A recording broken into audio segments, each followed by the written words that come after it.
The following podcast is a W2M Network original production.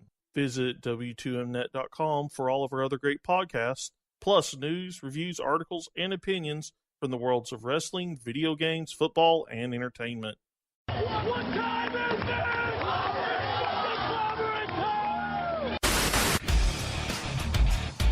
it? Ladies and gentlemen, the Undisputed Era has arrived. You have the 25 days of Christmas. Impact's going to have the 25 days of releases. I send it you to deletion! Yeah! It's hashtag Alpha versus Omega. Let's just say hashtag aroused. No, you're going to step in that ring, and you're going to be looking at me eye to eye, and you're going to realize you ain't got a chance. Thank God we don't have to talk about it anymore, because she got that cancer out of there. Sean stole my answer. I'm just glad we don't have to talk about this anymore. And that's not an insult. That is just a fact of life. See, Big Cass thinks he's just a big deal because he's big. And he keeps saying, 7 feet tall, and you can't teach that. You know what you can teach? Every single thing that I know. You can teach people the yes lock. You can teach people a heel hook. You can teach people how to kick them in the head so it's shin bone to the dome when your mama ain't home. Okay? But Big Cass, he hasn't learned any of that. Why? Because he's entitled and he's lazy. You think Big Cass had a message for me? Well, guess what? I've got a message for Big Cass. Big Cass, guess what? You said you're going to break my leg in half? You don't even know how. You haven't trained hard enough. You haven't been in the gym hard enough. You don't know how to wrestle hard enough to break my leg in half. Do you know what's going to happen at Money in the Bank? I am going to make you tap out one more time. Whether it's the yes lock, whether it's the heel hook, whether I just knee you in the face and stomp you in the face until you give up. That's what's going to happen at Money in the Bank. And you can't teach surviving that.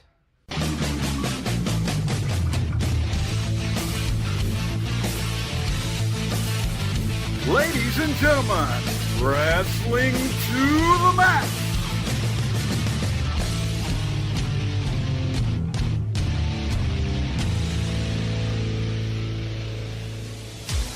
And your hosts, Gary Vaughan, Sean Garmer, and Paul Vieser.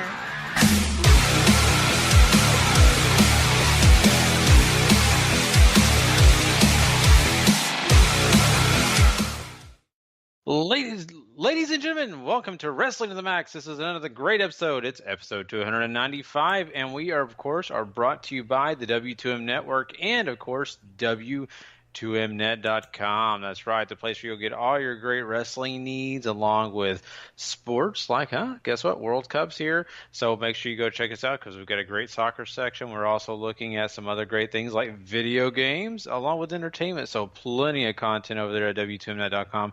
And make sure you also don't forget to go check our friends out at 411mania.com and lastwordonprowrestling.com. Both great sites who have a lot of great things for you to go check out as well. So we appreciate them. And, of course, hey, go subscribe, rate, and review over at the W2M Network if you haven't done it already. And not only that, go give those 5 stars to all the podcasts or whatever ones you want, but especially this one. You know, we like those 5 stars too. And once you hit that subscribe button, you get all our great content in one nice package. So make sure you go do that. Don't forget to go do that. I, of course, am your host, Gary Vaughan, and along with me is Mr. Sean Garmer.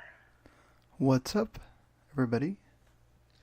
And Sean, we are here for another great week of talking wrestling. I'm so excited about this, man, because we got lots of content. Of course, you know, we talked about it 2 weeks ago about our schedule, the way things go. We didn't have a show last week, but that's just the way life is going right now. You've got a lot on your plate right now. You've got World Cup you're doing. You're also getting ready for E3. There's lots of stuff going on right now. So, hey, that's the way it works. But, you know, it's just, you know, one of those exciting times because some of the biggest things are coming out now. Yeah, God, there's so much going on. Literally, starting Saturday, I will be doing a podcast every single day, at least until July 1st. So, wow. Yeah, between E3, basically E3 starts, and then the World Cup goes right after it. So, Wow. it's not gonna be. I mean, I'm gonna enjoy it. I'm sure I will be burned out of soccer at some point. It probably won't take very long, but just I think it's. I mean, the World Cup is every 4 years. It's an awesome time. The U.S. is not in it, which is sad, but it's still a freaking crazy event. And to be there, where I'm gonna be at work with, it's Latin people of various different descents, and I think it's gonna be kind of fun to see how people get interested in who we work for. Basically, the reason that it's even there is they are very into that. I was in a room for the Champions League final, and they were all sitting there all together. And when one of the goals went in, it was like you're at the stadium. They cheered so loud. It was like it's really cool, like moment to be there. So I was like, man, I can't wait for that. If I get to experience that again, like how fun that is to be able to watch something with a bunch of people. So, yeah, I mean, you've been obviously going through a lot with the family stuff as well. So Yeah, I don't want to rehash what I talked about last week. I'll just say, we at least make 2 trips to the hospital. Once in the morning before I go to work, and of course, we hit the hospital up at nighttime, which basically means I go to work, I come home, I get cleaned up, I eat dinner, and then I go back to the hospital. So not a lot of time for, hanging out, watching TV, watching movies, and all the fun stuff that you like to do in your spare time, or anything else, even watching wrestling has been a little bit harder lately because, while Raw is going on, I'm in the hospital. SmackDown's going on, I'm in the hospital. NXT, all these other great shows, it's just been really tough. And but I'm getting caught up, and of course, I've watched a SmackDown and Raw, before this show, of course. But it's fun. It's good to see my boys grow and to see what they're looking to do next. There's many steps they've got to take in the process before they do leave the NICU and all that. So it's just been a real interesting journey. I'll say it that way. I have a lot of respect for people now that I really never thought about having respect for, because when you're just on the outside looking in, you go, oh, that's a sad story, but okay, whatever, and you move on. But now that I'm in the shoes of people who have to deal with worse things that I'm dealing with, or just be in that situation that I've been in, I really do respect them much more now that I've kind of seen it from that view. And also have a lot of respect for the people that work in the medical field. They really do a really great job and do a lot for people, So, I mean, it's something that I've kind of come to perspective of. And so I've met a lot of new friends, I'll say it that way, just because of all the nurses and all the great people that are working to take care of my kids, man. So really appreciate them and everything they do. But yeah, I mean, that's part of my plate. I know that we got to give a shout out really quickly here to all those fans of the Washington Capitals, Sean, Stanley Cup champions now. So yeah. Congrats to them, man. It's really cool. I know we have a staffer that's a Washington Capitals fan, don't we? Yeah, well, he does the That Wrestling Show podcast, which you guys can hear if you subscribe to the W2 Network. Nice plug. And they do a great show on their own, him and Fro. And yeah, I mean, I'm sure he's really excited right now. It looks like the Warriors are about to wrap up another NBA championship because it's LeBron and everybody else again. So the sports realm is clear for the World Cup. Basically, there's going to be nothing going on other than baseball. I did get to see Solo in I think since the last time we did the podcast. I enjoyed it. I know there's people that found it boring. I know there's people that hate it or that don't like at all that this exists, and I can get that. Everybody to each their own. You know, I do agree that I think Han was probably, I wouldn't say the worst, but he took the longest time to kind of, embrace, I guess you could say.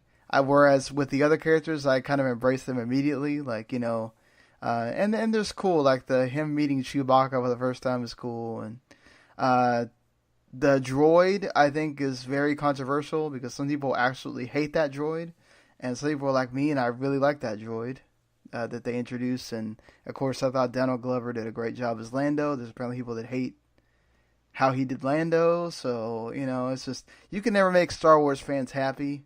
Yeah. They have now knocked off, like, 2 of the actresses off social media because they can't just keep their, minds to themselves and their hateful speech to themselves. So it's just like, give me a break, guys. Yeah, I get it. You're huge fans, but it's like, Lord. People say the wrestling social media is toxic. I wonder sometimes if some of these movie franchise people are worse. Yeah. I think, we could probably lump them together. They all just kind of have toxic people who say everything else is toxic, and come on, man. So, people take things way too serious. They really, really do. It's a movie, just kind of the way we do on this show a lot of times, say it's wrestling. Come on, guys.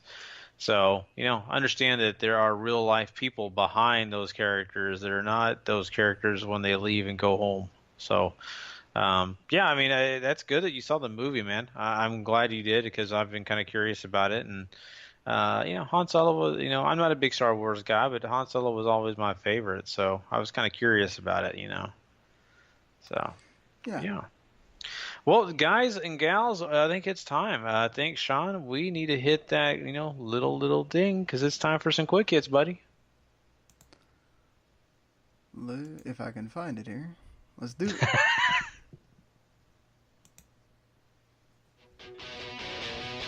It's time for wrestling news.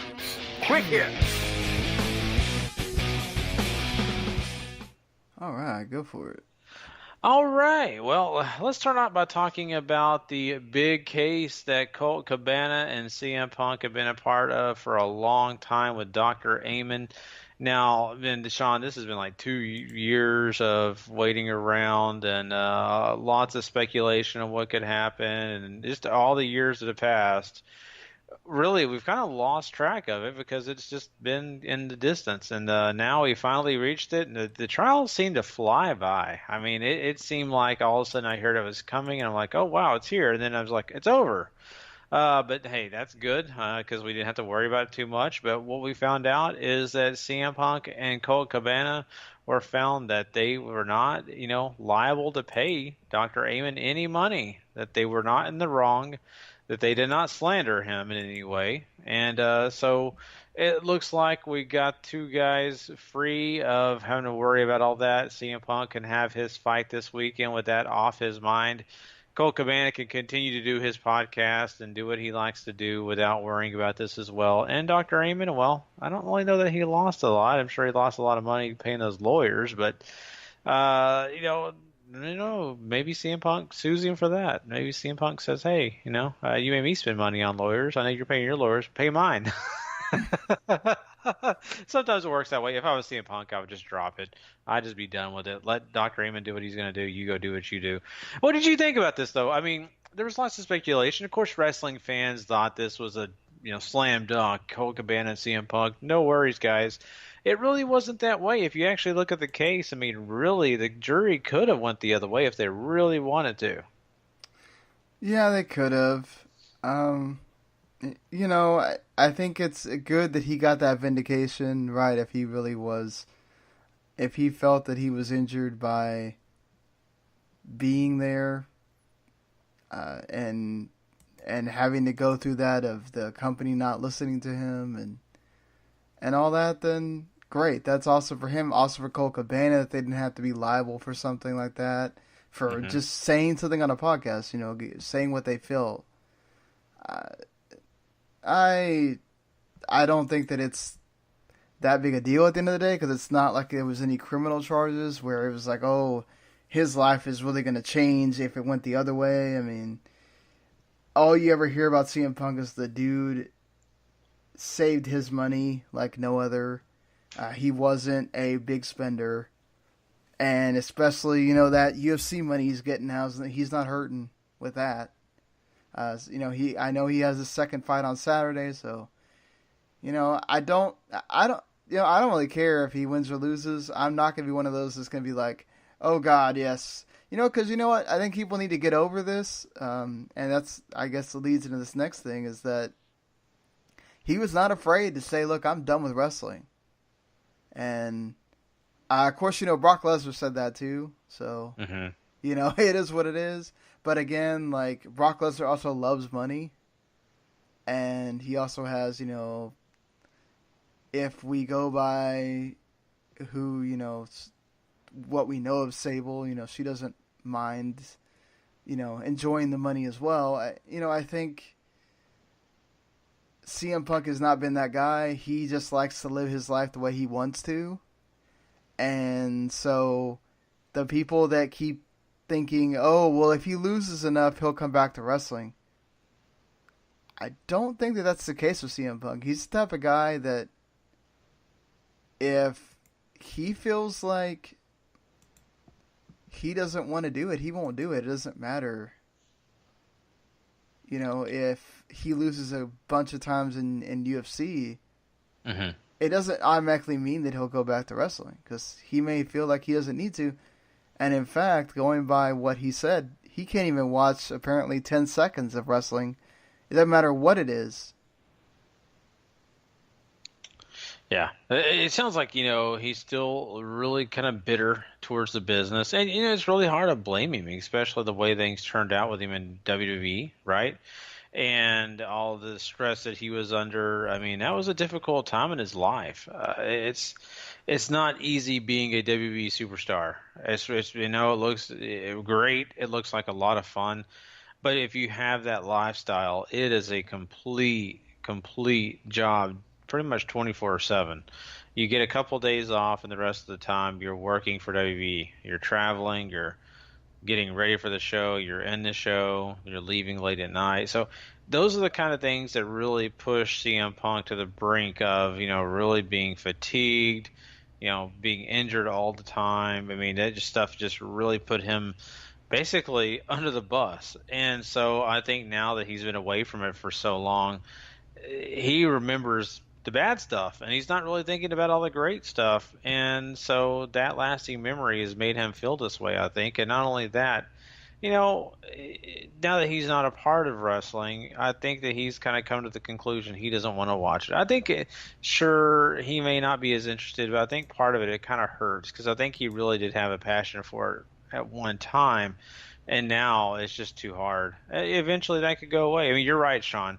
Brock Lesnar said the same thing. I'm sure there's other guys and gals out there that said they would never be back in the ring, and they came back. And this is a guy that I think really, honestly, is going to be back, but not in the perspective of what we're thinking. I don't think he's going to be back putting on trunks. I think later on in life, you're probably going to see him show up just to wave and shake hands and maybe do an autograph signing.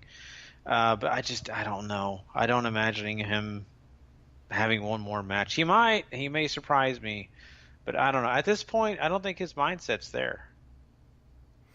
Yeah, I don't think it is either. He's focused on his UFC stuff. He's living his life. He understands what that life is like as a wrestler. You're committed to that. You have to be on the road, whether you have part-time or not, and I don't think WWE would ever give him that. I think they might give him, where you get a certain amount of dates, but I just don't think they would give him some kind of Brock Lesnar deal. And I think that's what he would, he says he's never been offered a legit deal either that he would even think about coming back for. But, he also says every time I've said I'm done, everybody keeps going, oh, there's a chance. And I'm literally saying I'm done. So, hey, you know what? If he never steps back in a ring, you have all those years to go watch him. And I don't think people need to resent him for that either. I mean, again, these people are real. They're this is a real person, you know, and if he chooses that he just doesn't want to come back, then I just, you know, I don't get the like hating of him because he doesn't want to go beat up his body. Mm-hmm. Yeah, I think you're right. You know, and I think, you know, what we're seeing is a guy that, you know, that was a part of his life in the past, and now he's moved on, and you know, his wife did it too, and she's moved on, and now they both, I think, are looking in different directions on what they want to do, and that's fine. And he's a determined fellow. I mean, you got to be honest and look at that. I mean, he is very determined in whatever he wants to do, and if he says he's not doing it, probably not going to do it just to, you know, make that point known. But I look at this guy and say to myself, I'm not so worried, and I don't hate him. Of course, when this first happened, Sean, you know me, I was pissed. I wanted WWE to have a big walkout. I wanted all this stuff to happen because I was like, how dare they? This is one of their best talents, is to just ruin him and to make him so angry that you're going to let him just walk and, you know, not try to fix it because you're stubborn. And now looking back, yeah, that was a little knee-jerk reaction kind of thing going on with me. I look at this now and just think to myself, okay, pull it back and understand CM Punk was a great character. He's Phil is a great guy, I'm sure, from what, you know, people say. But I mean, at the end of the day, you got to look and say, we had it. You're right, Sean. We can now go back on the network, watch CM Punk whenever we want, just watch those matches. But this is the way things work out sometimes in entertainment or sports or whatever we're looking at. Sometimes careers end early, and his did. And I've kind of gotten to the distant point away from his career, Sean, that I don't honestly have a need to have CM Punk come back. I really don't. Sure, would it be fun to be sitting there watching Raw and all of a sudden, you know, the music hit and CM Punk coming out? Oh, it'd be fun. I don't really yearn for that anymore. I don't know about you, but I'm okay with this now. I'm the same way as you. I'm not like, I mean, I think it would be a fantastic moment if WWE could somehow pull the wool over everybody's eyes and he comes out and it's the total shock of the century or whatever. I think, yes, I would be excited for that moment. But I'm not going to, like, oh, well, if he never comes back, I feel so unfulfilled now. Like, I get it that he was many people's favorite wrestler and all that stuff, but yeah, just this, like, I don't think it's the end of the world if he doesn't come back.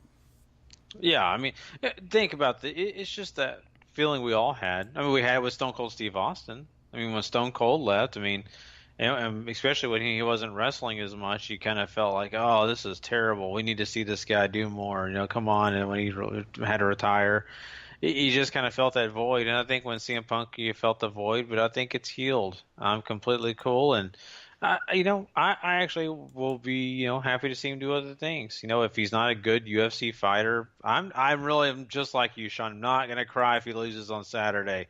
If he wins, good for him. It's fine. But this guy, you know, wrestling's not in his, you know, future, at least for the moment being. He's already mentioned that, and I'm sure that's going to be the case. So I think we get over it and just celebrate what he did, and, you know, be happy for this guy that he won his court case, though. I mean, yeah, I'm a big Colt Cabana guy. I listen to his podcast every single week, and I just, you know, I just really enjoy him. And so I was really happy for him even more than I was CM Punk, to be honest with you, because you could tell he was stressed. You could tell that, you know, he felt like, why am I even a part of this? I didn't do anything.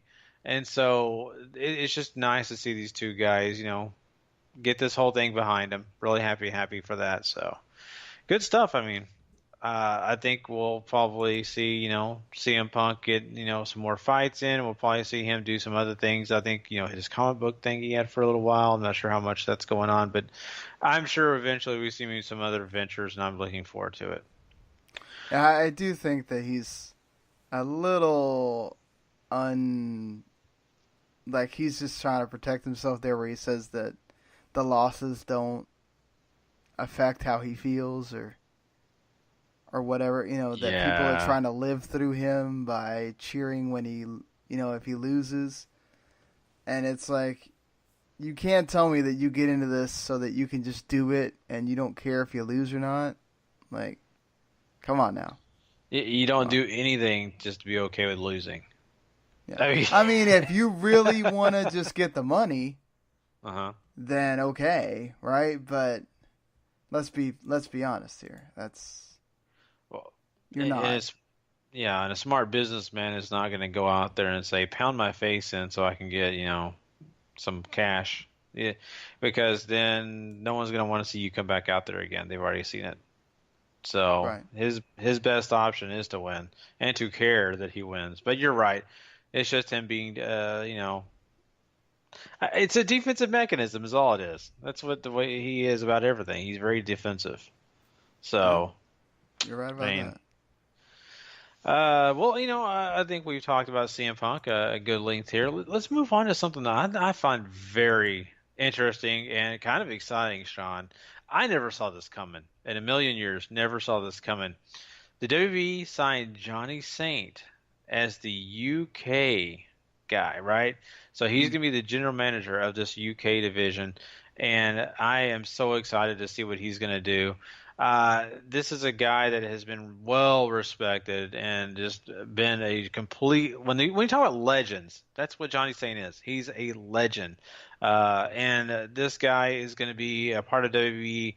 He's got a nice little deal with them, and this is something that I think is going to really help WWE because of all the fans of Johnny Saint. But not only that, that also kind of block some other promotions from using him. Now, of course, Progress, I think ICW, and the ones that work with WWE basically will have a chance to use him, but the other ones won't. So. No, I think he'd done some stuff with NXT before, so it's not like he's just totally out of the realm from WWE. I think this is a great thing for the company, like to show that you mean business with the UK brand. Finally, you're promoting a GM for this, so perhaps maybe it doesn't necessarily mean that there's going to be a weekly show, but that these events are going to be happening more, and you're going to do something with it because you signed all these people, and as cool as it is that they can go to all these other events and all that stuff, that's got to be weighing on them that they don't have a regular deal, a regular thing that they're doing with the company. Mm-hmm. Oh, yeah. I mean, that would be the worst feeling to be, getting, a payday from the company, but not ever be able to do anything. And, you'll get to wrestle next month, I promise. That's not why you sign up to be a wrestler. You sign up to be a wrestler because you want to go out there and you want to be inside that ring. And so it's nice to hear that WWE is taking a stronger look at the UK division and that they're actually going to put it in gear and do some things. And this is a big step, right? This is something that I felt like they needed to do a long time ago. They finally got it done. They got it not only a guy that's really intelligent, a guy that knows the business, but a guy that can be just well representing for that division. All around the world, people know Johnny Saint. And so now with his name being part of the WWE realm, people are going to be looking more at WWE. And that's what they want. That's exactly for the fact that we've seen the UK also have all these other great, nice promotions over there really starting to build and do some big things. And WWE's trying to find a way to make sure that they stay relevant in that market because that market is growing and growing. And they want to make sure that their name brand is one of the bigger ones. And plus, with all the rumors of World of Sport, WWE has been trying to make sure that thing stays dead forever now. So here's another step to making sure that stays dead, I think. Oh, yeah, definitely. I mean, that's what they've been after from the start. They don't want that to get out. And if it does get off the ground, they want it to already have competition. They want it to be a problem where people have to make a choice of, well, do you want to see this indie thing that might be on TV big time in, the UK, but who cares, because the big global brand of wrestling is also there and in the way, and they mean business. Mm-hmm. Yeah, and it's just one of those situations where other promotions, and especially those people that are working hard to try to get World of Sport out there, they have to realize that this is just the way the WWE plays the game. And I know some people say, "Oh, it's dastardly, it's underhanded. How dare they?" We've heard it for a long, long time. When Ring of Honor has a big show, of course, then they throw up a big NXT show right next to it. That way, not too far away, you can go to an NXT show. Which one do I choose? This is just the way they do business, and I really was excited about the World of Sport, but I get it. And WWE right now, they're trying their best to stay on top, and not that they will fall very far, but let's be honest. In past times, WWE has been bland, and people have found other ways to find other products, and they've done it, and that's why you're seeing other promotions be able to sell, streaming services to people, and of course showcase some of the best wrestlers in the world. Because guess why? WWE has kind of taken their foot off the accelerator. Well, now they're trying to get back on it. Oh no, exactly. That's the one thing. It doesn't take much to wake WWE up and get them back to form on whatever it is. I mean, the same things happened before with NXT, where we go, oh, NXT's past the whole, let's compete with ROH thing, or let's compete with this thing. And, oh, well, all of a sudden they announce a show that's directly against whatever that thing that ROH is doing. Mm-hmm. So, don't think that you're in the clear with this or that or whatever. They are always gonna be, there. Mm-hmm.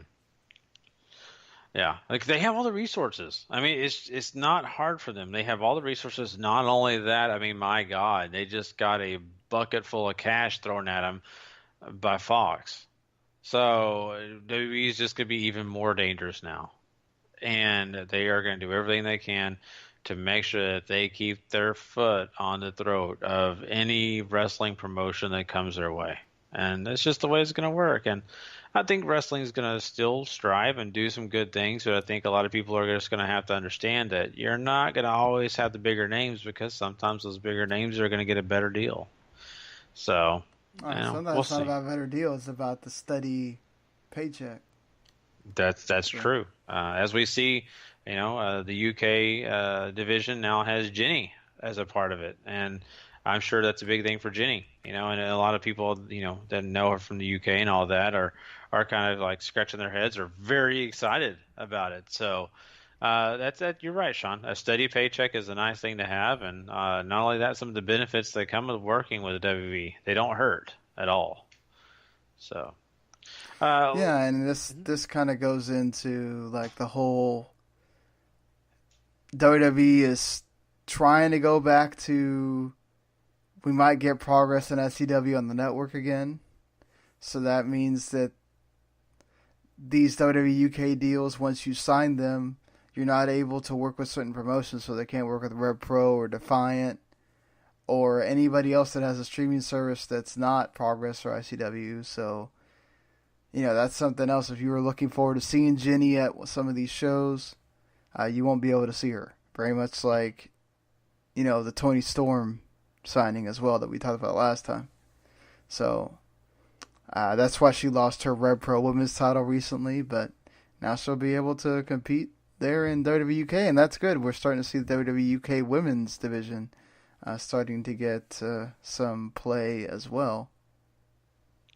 Oh, definitely. And that's a good thing. I mean, it really, really is, because you got to think of the fact that we got the Mae Young Classic coming back again. And we've got so many, different versions of, what we want to see in men's wrestling, it's time for us to get more, variations of, women's wrestling too, right? I mean, that's why you love the Mae Young Classic. And sure, not all the ones get signed that you want to get signed, but at least, they still do bring some diversity, and this is going to really, really help, I think. And hey, we're seeing it with some of the more of the other signings that WWE's made. I mean, look, they got Io Shirai, someone that we never thought that they were going to give for the fact that they kind of lost out on that opportunity last time. And in the men's division, we got Keith Lee, which once again another big name. Paul is definitely in love, and of course we have Deonna. Oh my goodness, Peraza. Oh, yeah, thank you. And so we got those signings, and so those are some big signings. Those are some big names, Sean. And so it's obvious WB has not stopped the momentum on these signings for that reason. They're continuing to get bigger. They're continuing to get more diverse.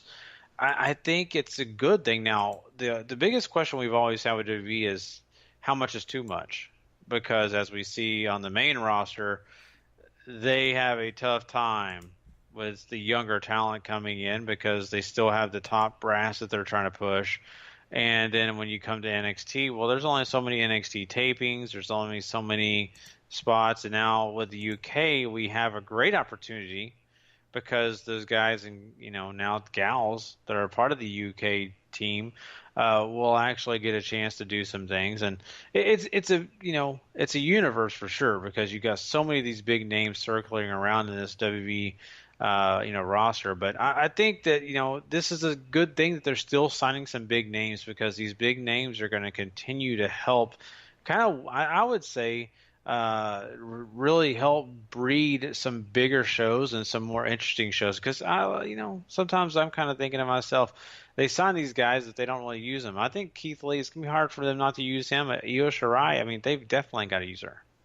Oh, no, definitely with Kairi Sane there in NXT, they're going to use her because they were pretty much, they've been a tag team before, they've been opponents before.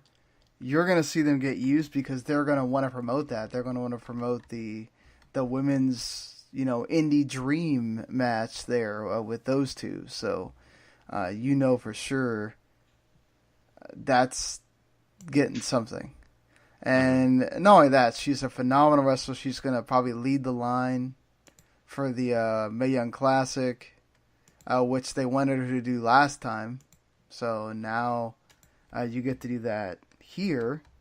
And I just think that it's an awesome signing because if Kairi ever gets brought up and then you bring Io eventually, talk about having 3 amazing Japanese women on your main roster along with Asuka. So. Oh yeah, that would be something really cool and really groundbreaking for WWE because they've never done that really. If you remember, Gail Kim had a hard enough time with that company, so it's definitely a new generation, a new exciting time, and I really look forward to seeing what they do with them. And something else I'm excited about, Sean, is the fact that NXT has sent a star to 205 Live that I'm a big fan of, and we hadn't seen enough of him in NXT. Hopefully at 205 Live we will. That is, of course, Leo Rush. And I've sung his praises. He got himself in a little trouble, but this guy is super, super talented. I can't wait to see him on that show. Oh, yeah, for sure. Especially when for the while there was a thought that maybe he's not going to be with WWE much longer because he made a dumb comment, and then all of a sudden, oh no, it's fine. So that's good that he's making things happen, and he's going to be on 205 where I think he's going to flourish. He's going to be great with the resurgence of 205. I think I'm down once again for anybody to go there because they have been doing wonderful things with that show. It's one of the WWE shows that I keep up with, along with NXT. I can't always say that I keep up with Raw and SmackDown because it's a lot of time to invest.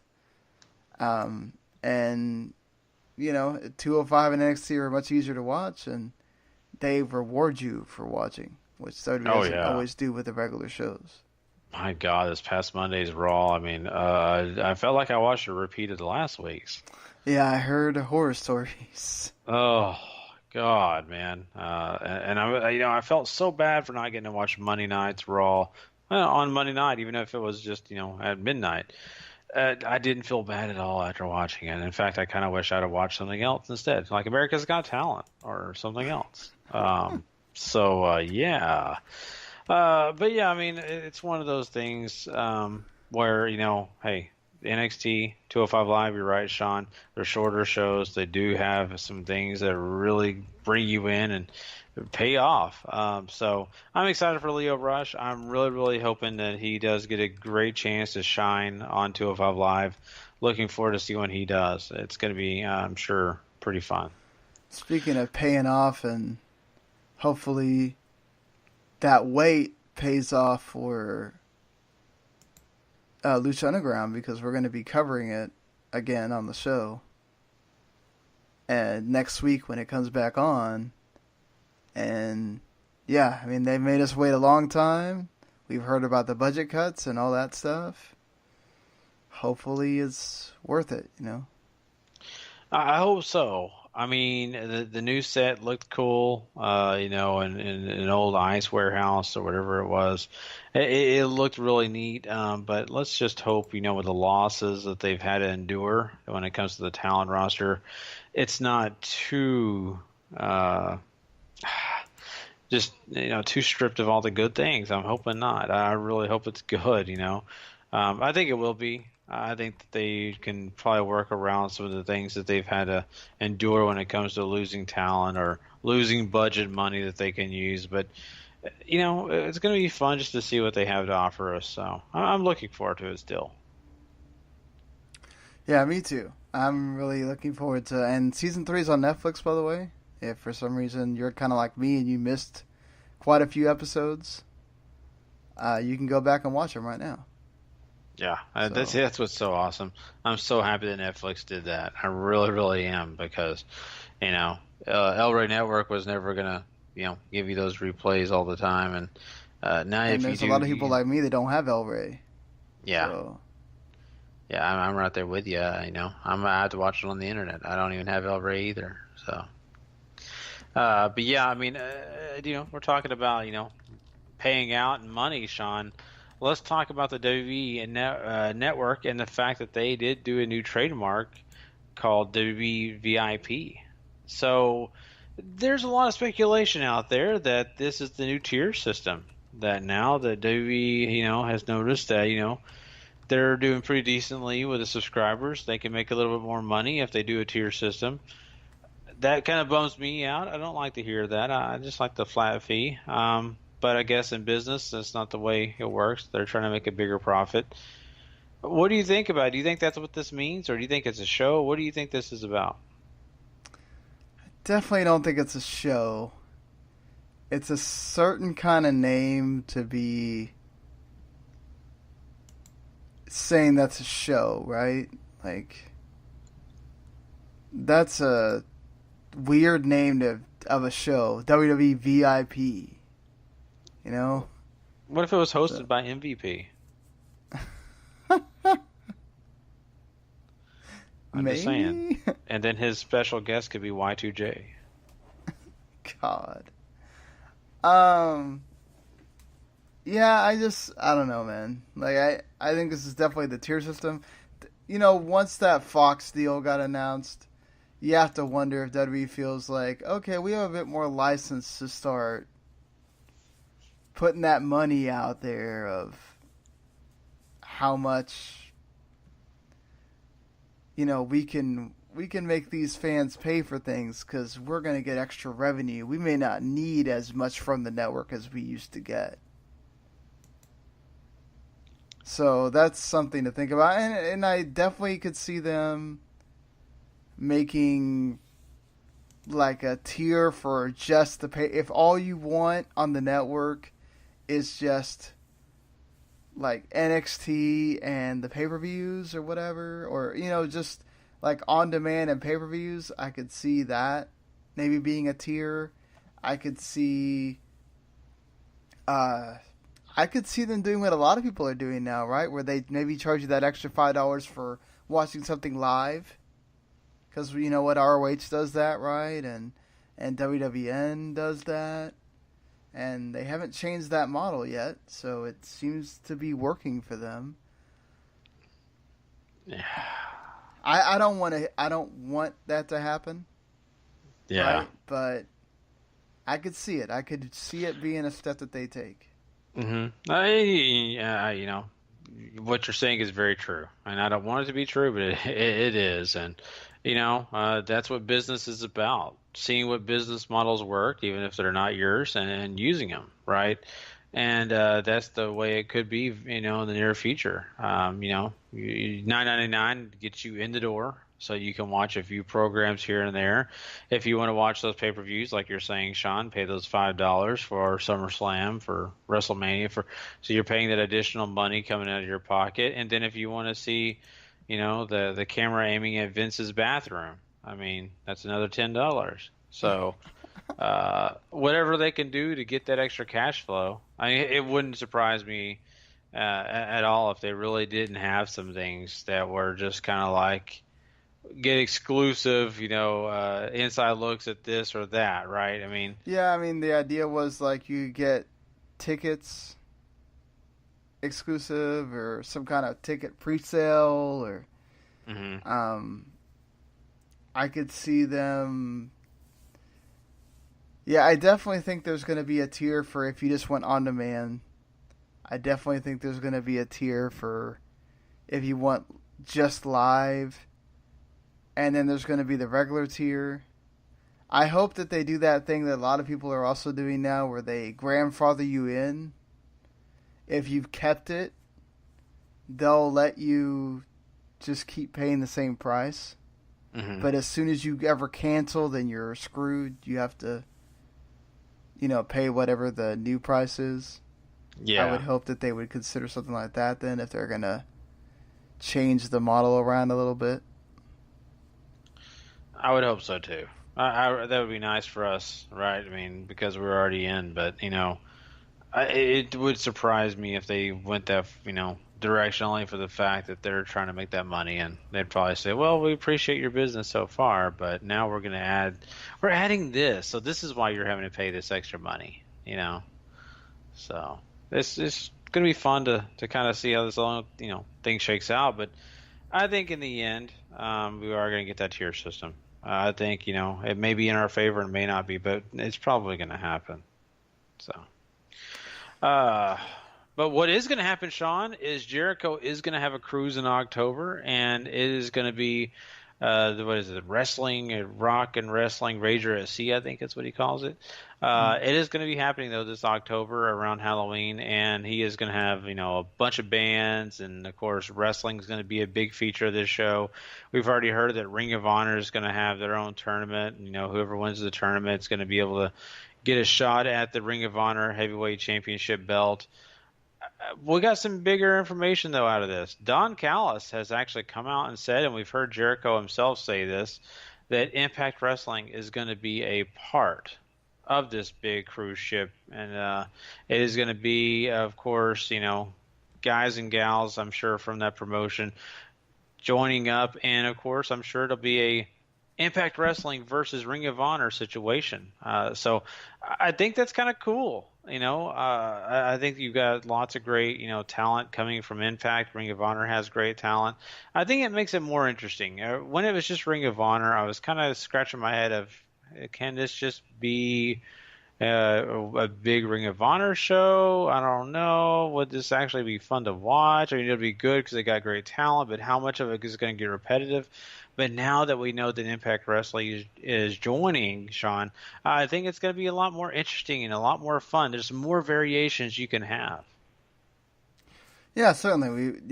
Impact got a lot of publicity out of the Impact versus Lucha thing. And this is on a much bigger scale now because, ROH is a bigger company than Lucha Underground. And so is Impact for that matter. So you're really having the top two American promotions outside of WWE going against each other. I mean, that's a pretty awesome deal, I think, if you're their fans. I mean, ROH gets the embarrassment of riches already of having New Japan with them. Now you get to have Impact on there as well, and you're on this cruise. I mean, what a cool moment for all these people that are on the cruise as well.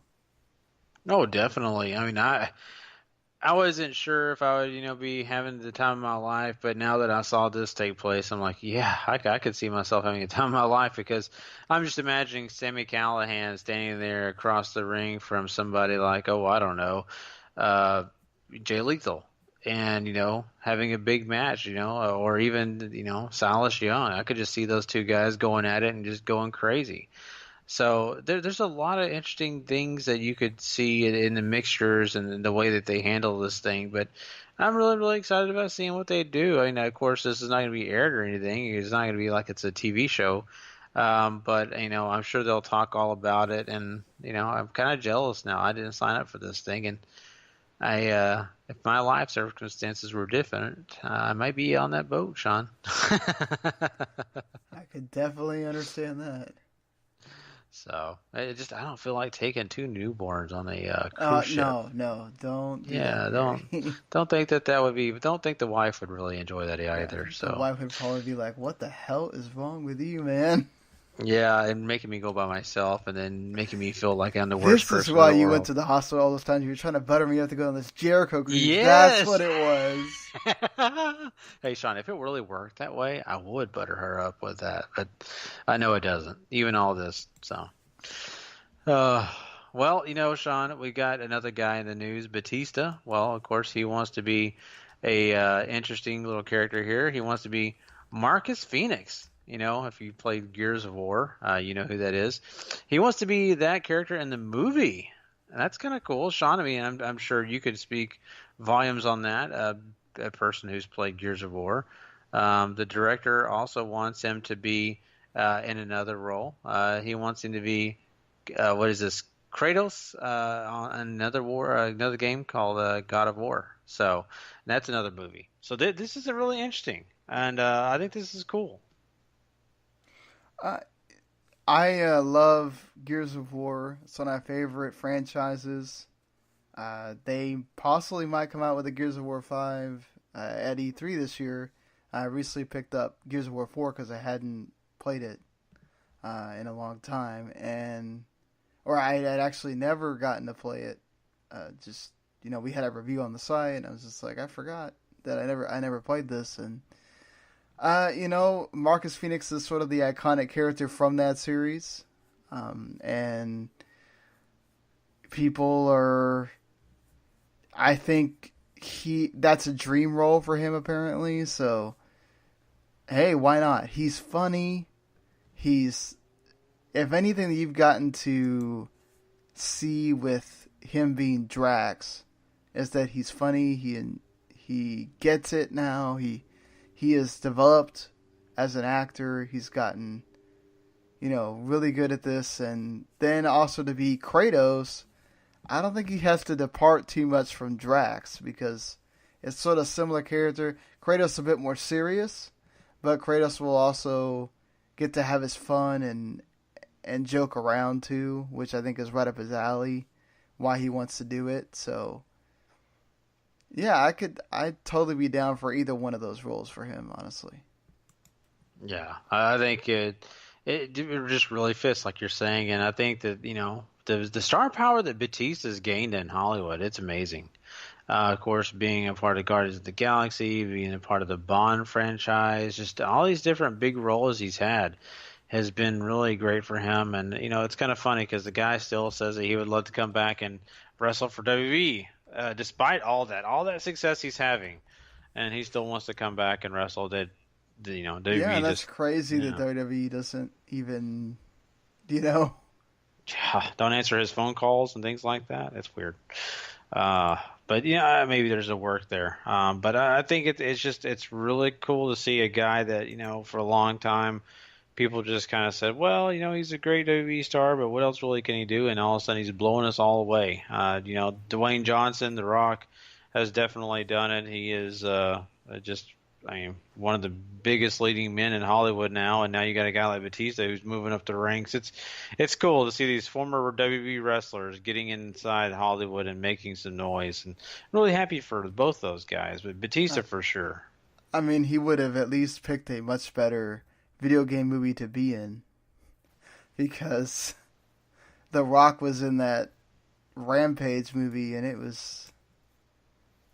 wasn't that good. So, yeah.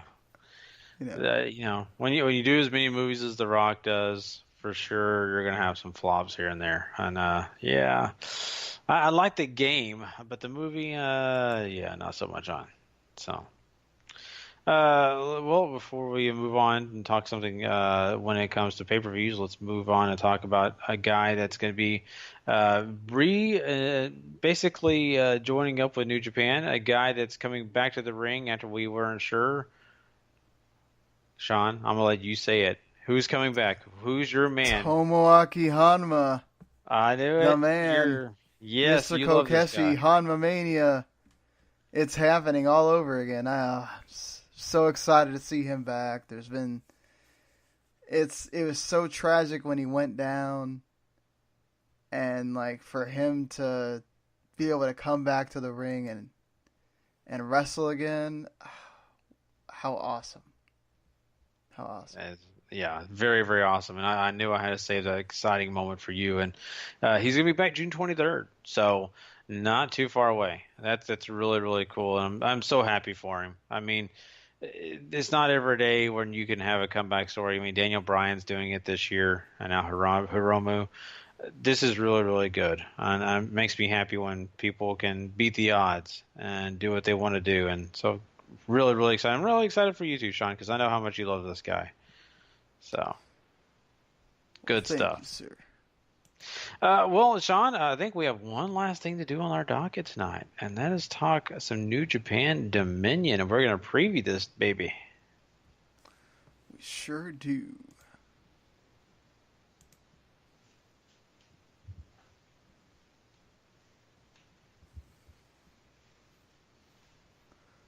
Well, it looks like they're finally King of Sport.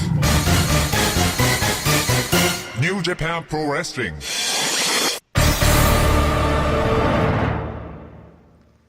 Well, here we go. New Japan has their second biggest show of the year, Dominion, happening on Saturday morning at 3 a.m. Eastern Time.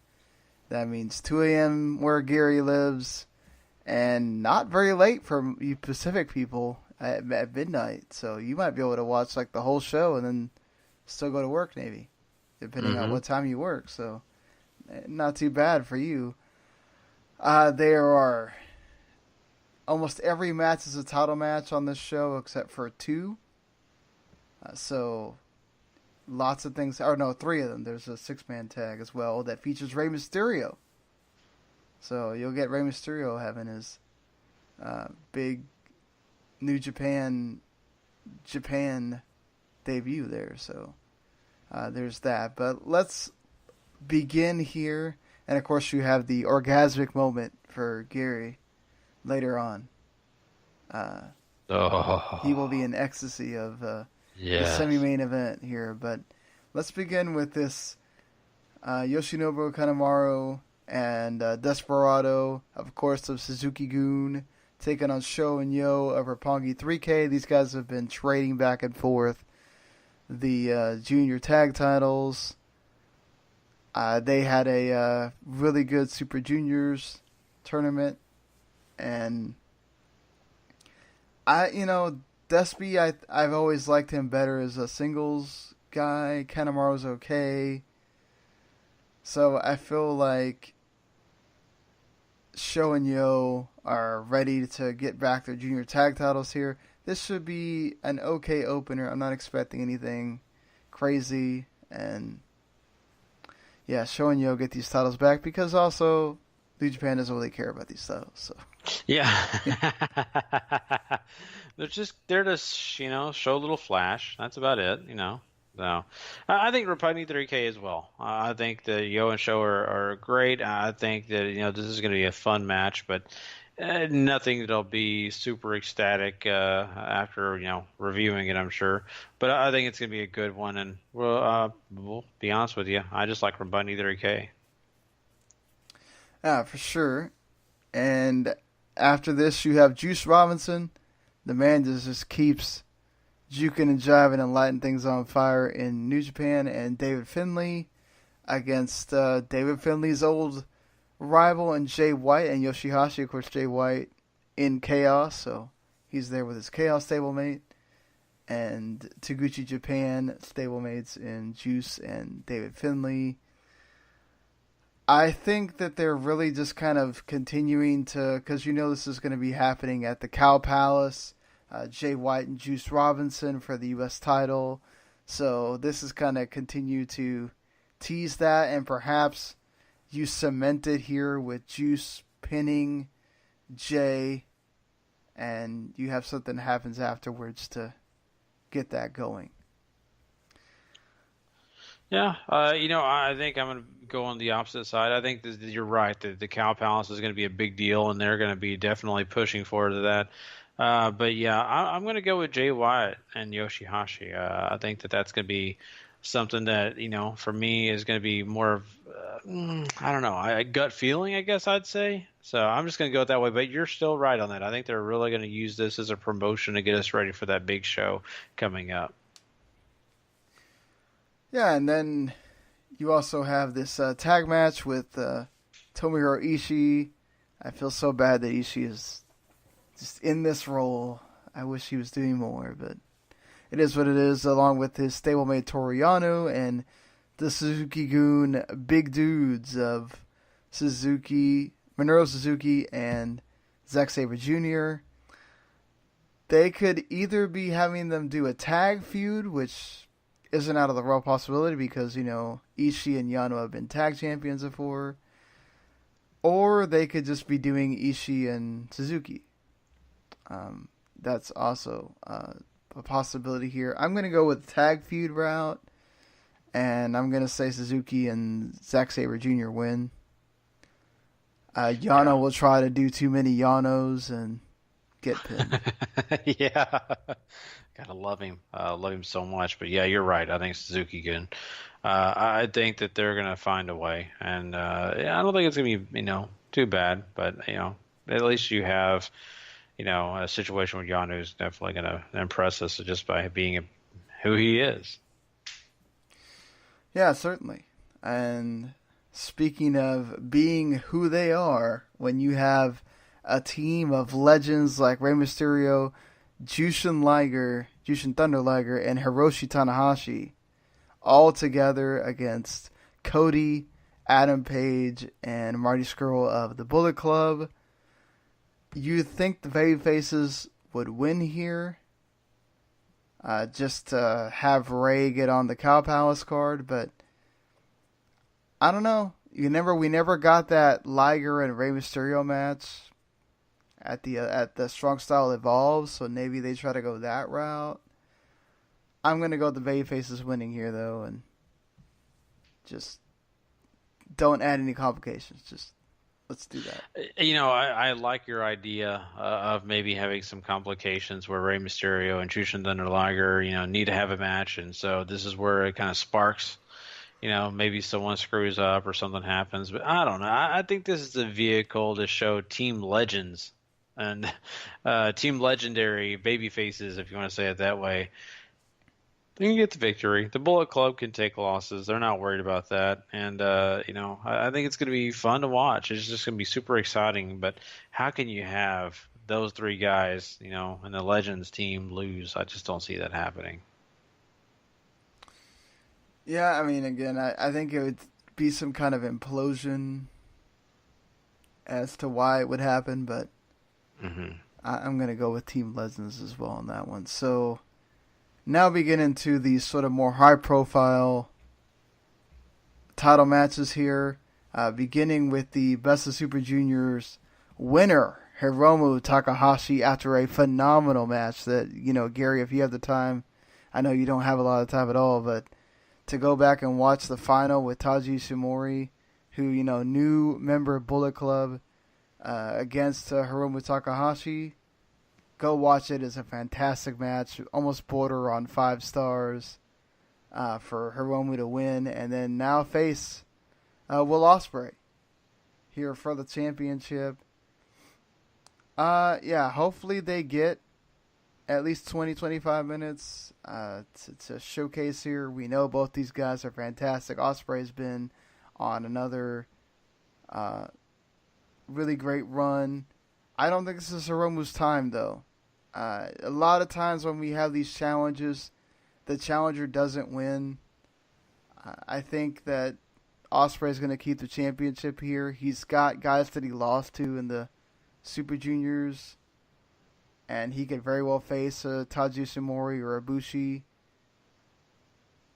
So I'm going to go with Will Ospreay retains after a great match. Yeah, I think you're right on that. And I think Ospreay is a guy that they kind of like having the title around his waist and, using him in, various forms of, making sure that they have that big name. But not only that, having just these great matches take place. And so as long as he's got that title, he's going to be doing that. I think it's going to be the same situation, him moving on as the champ.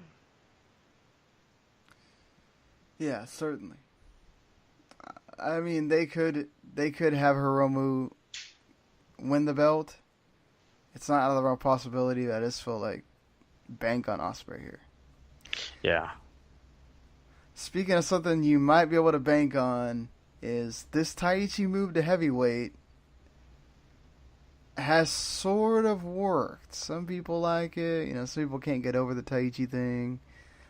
They've started to make some moves with Elgin as well. And Goto being never champion, once again being a champion and people not caring that much. That's sort of been the thing for Goto.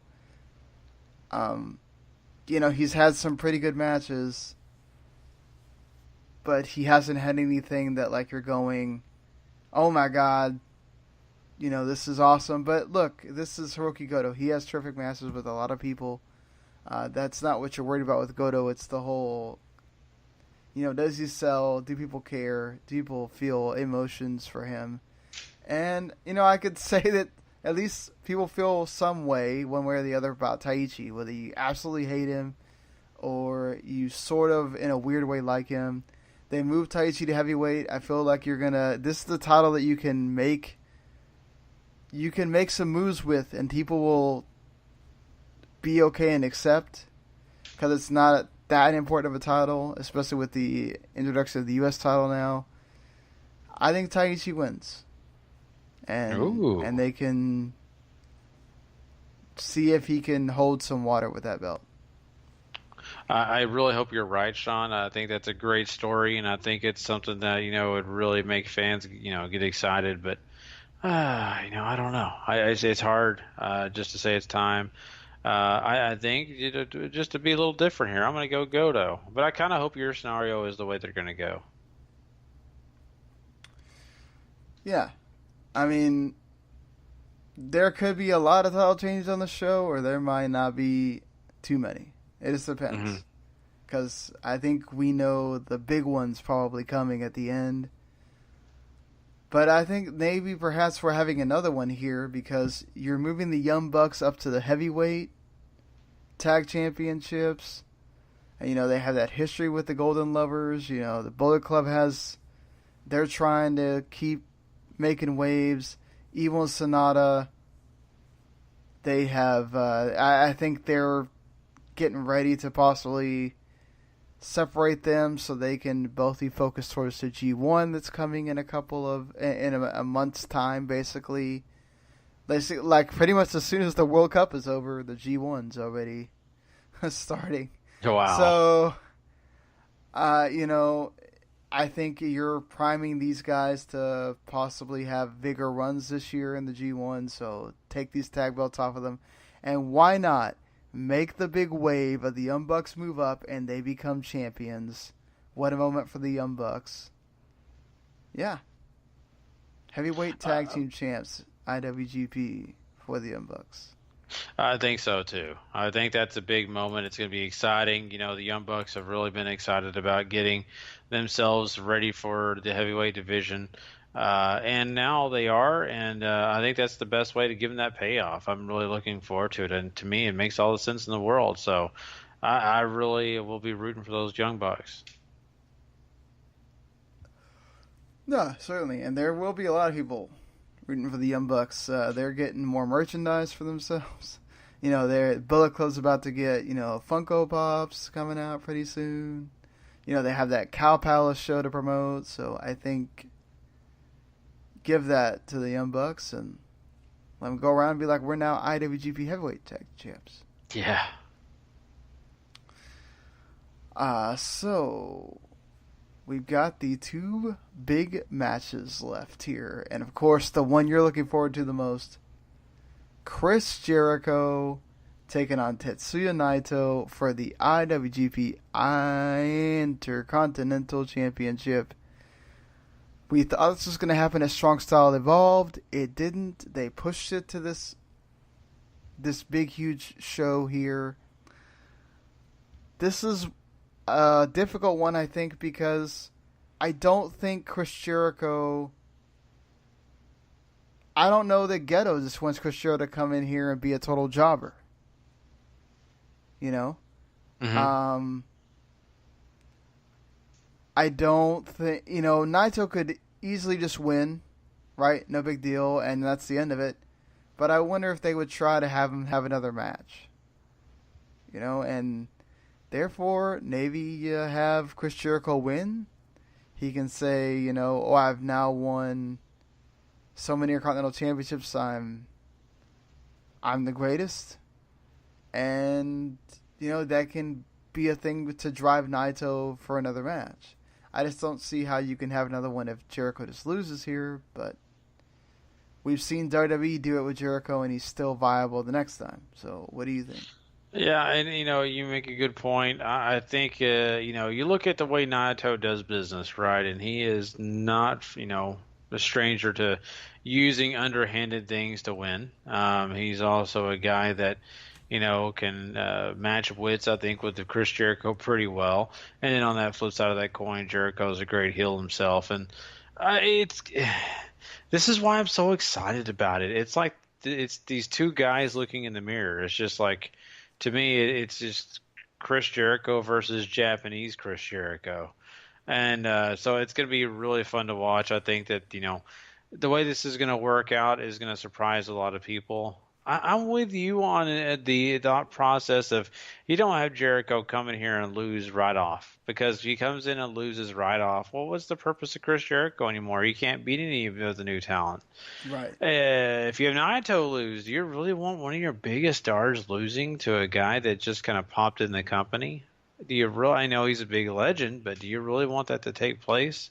Does that help Naito at all? I don't know it does. I don't know. The New Japan is definitely different than WWE. They don't just do these, you know, DQ, whatever.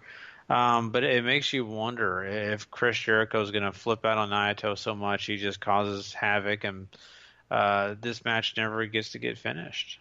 You know, maybe they just can't finish the match, and that's the way I'm going to go. I don't know how they're going to answer this, because I think you're right. I think they want to pay this off in a bigger place, a bigger situation. But it's hard. If I was just going to be, you know, in that place where I have to pick for sure, I would go ahead and pick Naito, because I just think that Naito needs it more. Fair enough. We'll differ on that one.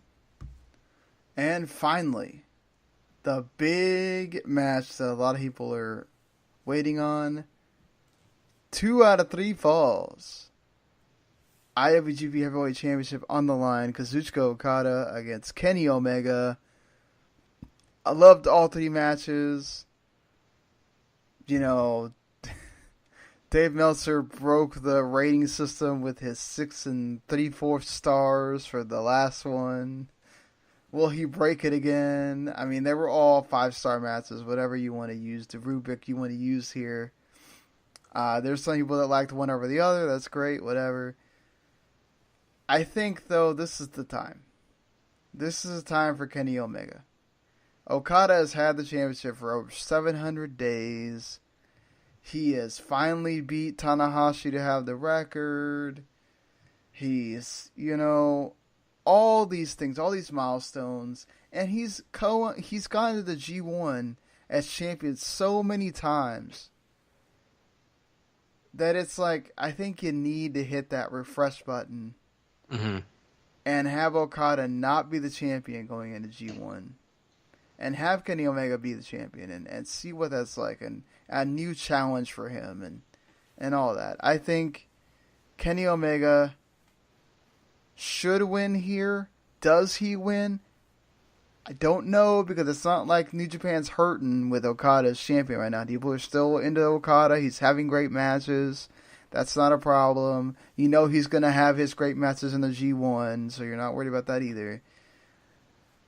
But I think Kenny Omega as champion, especially Cow Palace coming and all that too, I think that is right there for them. And Kenny Omega wins. I couldn't agree with any more with you, Sean. I think Kenny Omega gets the victory here in a hard-fought battle. It's going to be really awesome to watch. It's going to be a match I think we're going to be talking about for quite a long time.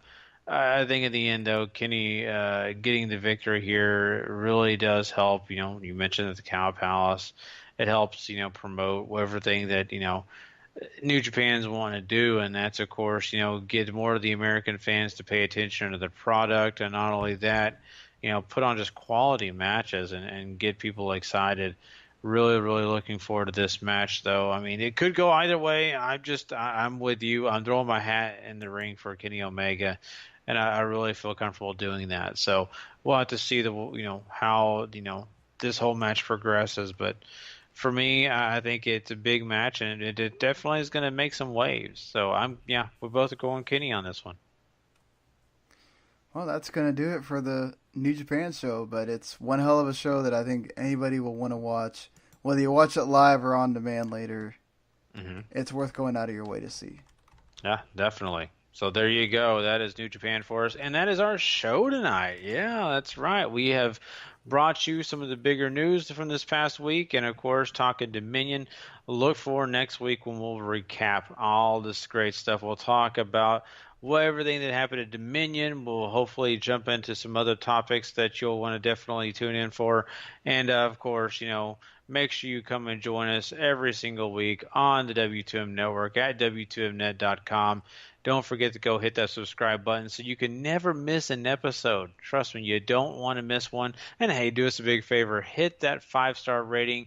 Make sure you show us some love. And also leave us a comment. Whenever you review, it helps us kind of get an idea of what you like, what you don't like. We just want to hear from you. And also, hey, make sure you go find our friends at Formula1Mania.com and LastWordOnProWrestling.com. They do a great job over there, and we want to support them because they support us. Well, that's it. And once again, come and join us next week. We are really, really looking forward to a big show. But until then, I am Gary Vaughan. He is Sean Garmer. And we will catch you guys down the road. Later, everybody.